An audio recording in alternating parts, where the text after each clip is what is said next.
Hello दोस्तों, welcome to my channel plants और gardening में आप सभी का स्वागत करती हूँ। तो आज मैं आप लोगों से बात करने वाली हूँ बोगनवेलिया के प्लांट पे। बोगनवेलिया एक समर सीजन का बहुत ही प्यारा प्लांट है और इसे लगाने के लिए बहुत ज़्यादा मेहनत नहीं करनी पड़ती है।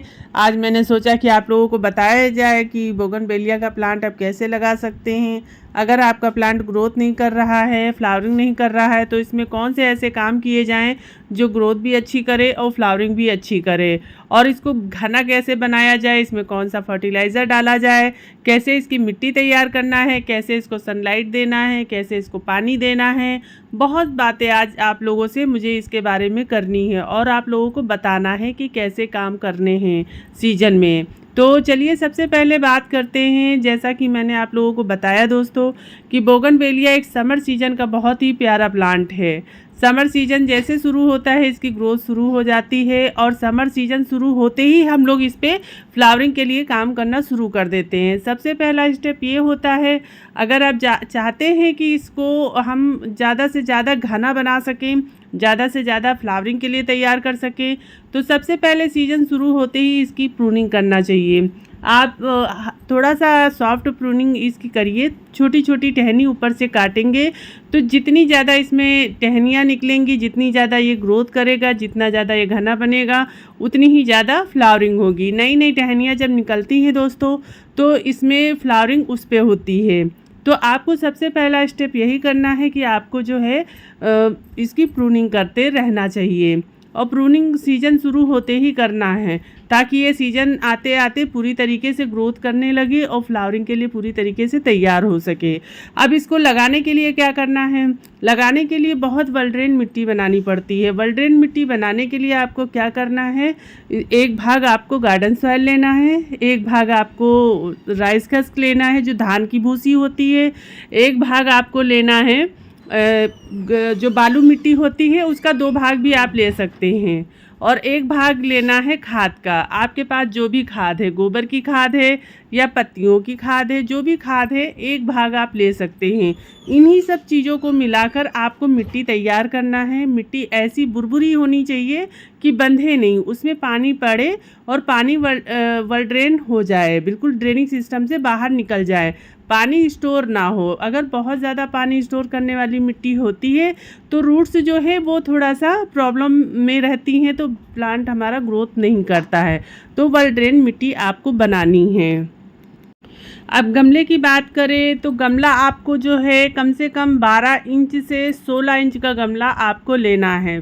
जैसे कि आप जानते हैं बोगनवेलिया प्लांट एक ज़मीन में लगाने वाला प्लांट होता है। कहीं कहीं पे देखा होगा ये ज़मीन में लगा होता है। ज़मीन में जब लगा होता है तो इसकी ग्रोथ भी आप देखे होंगे कितनी ज़्यादा होती है। तो इसके लिए ज़्यादा स्पेस वाला गमला होना चाहिए। अगर प्लांट छोटा है तब आप छोटे गमले में लगाइए और जैसे जैसे वो बढ़ता जाए वैसे वैसे उसको गमला देते रहिए ताकि इसकी जो जड़ें हैं वो ज़्यादा से ज़्यादा फैल सके और इसकी ग्रोथ ज़्यादा से ज़्यादा हो सके।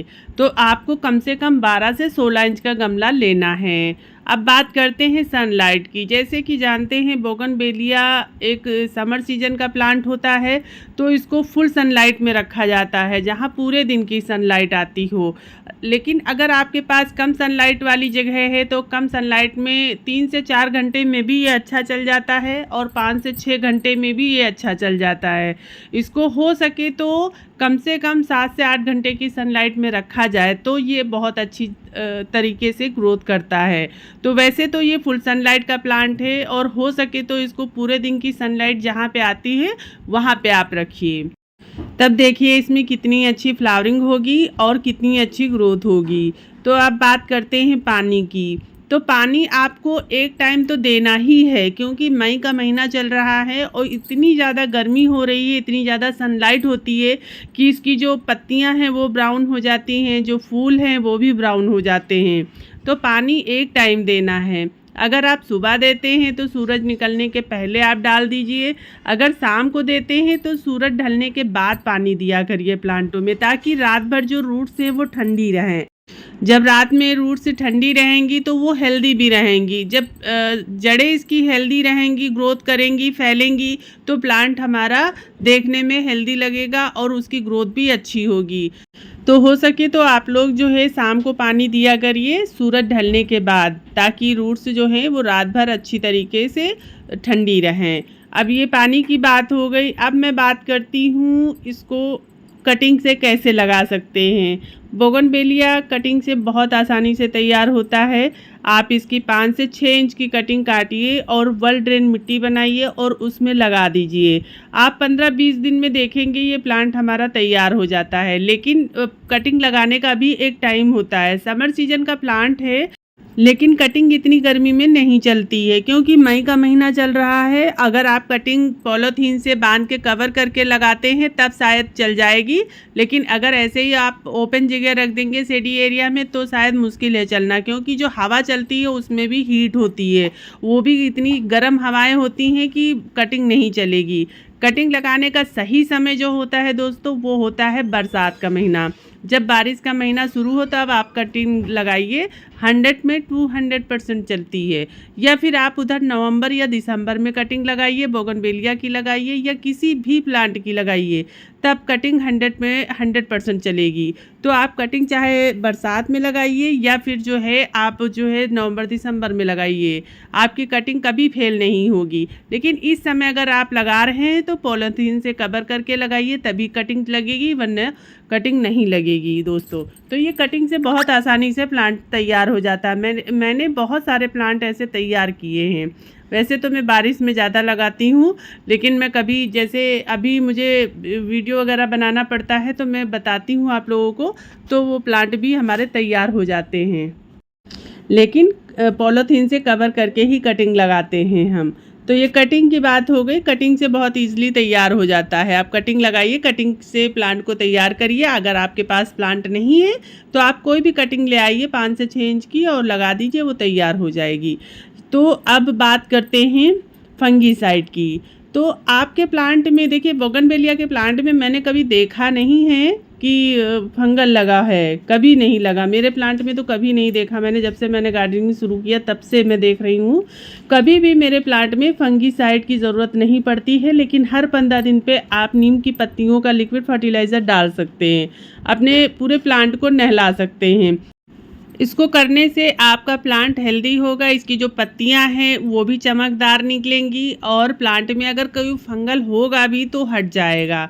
तो आपको हर 15 दिन में फंगीसाइड पाउडर आता है सांप का, आप वो डाल सकते हैं पानी में घोल के, या नीम की पत्तियों का लिक्विड फर्टिलाइज़र डाल सकते हैं। नीम की पत्तियों को सुखाकर पाउडर बना के भी इसकी मिट्टी में आप मिला सकते हैं। ये काम आप कर सकते हैं फंगल के लिए। वैसे तो बोगनवेलिया में दोस्तों फंगल नहीं लगता है, मैंने नहीं देखा है, अभी तक नहीं देखा है। लेकिन आप ये काम करेंगे तो आपका प्लांट और ज़्यादा हेल्दी होगा और ज़्यादा अच्छी तरीके से ग्रोथ करेगा। मिट्टी में भी कोई अगर फंगल होगा तो वो भी हट जाएगा। तो आपको ये चीज़ें करनी हैं। अब मैं फर्टिलाइज़र की बात करती हूँ। अगर आपके प्लांट में ग्रोथ नहीं हो रही है, आपका प्लांट फ्लावरिंग नहीं कर रहा है, तो आपको कौन सा फर्टिलाइज़र देना है। तो मैं अभी कुछ ही दिन पहले मैंने अपने जो प्लांट में मैंने किचन वेस्ट का लिक्विड फर्टिलाइज़र दिया था। हफ्ते में एक बार मैं देती हूँ, संडे को देती हूँ। और संडे को अगर नहीं दे पाती हूँ तो 15 दिन का गैप करके मैं दे देती हूँ। लेकिन जब भी देती हूँ किचन वेस्ट का लिक्विड फर्टिलाइज़र बना के घर पे देती हूँ, या आप पोटास और बोन मिल दोनों को मिला के आप बराबर क्वांटिटी में 1-1 चम्मच ले लीजिए दोनों को, और गमले के हिसाब से आप अपने प्लांट में हर 15 दिन पे दे सकते हैं। इससे प्लांट में ग्रोथ भी बहुत अच्छी होगी और फ्लावरिंग भी होगी। और आपको डीएपी भी 1 चम्मच दे देना है, ताकि इसमें ग्रोथ अच्छी हो, इसकी जो रूट्स है वो भी विकसित हो अच्छी तरीके से, तो प्लांट भी हेल्दी रहे।